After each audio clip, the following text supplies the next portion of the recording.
about broadcasting is, first and foremost, you generate your content, but you must look for your audience. The audience had moved to the dynamic digital world. So for us, the broadcasters, the audience are not waiting for us. It's a competitive environment and very dynamic, so we must follow.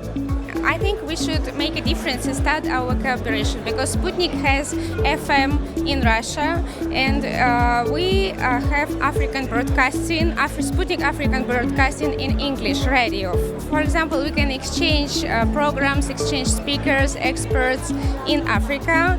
We can invite African experts to our Russian projects, Russian radio, and we can interview with NTA and Nigerian experts in our Sputnik broadcasting.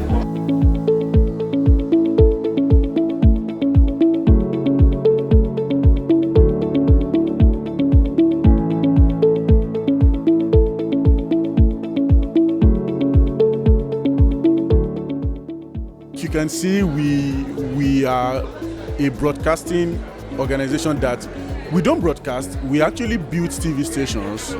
We integrate TV stations, we sell cinematography equipment, we service TV equipment, and we do some other few things. So my name is Anton Kolkin, and I work for Russia Today RT.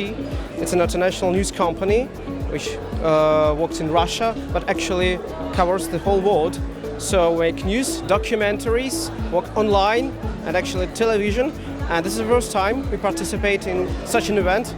And actually it's a really great event that unites a lot of people working in media throughout Africa.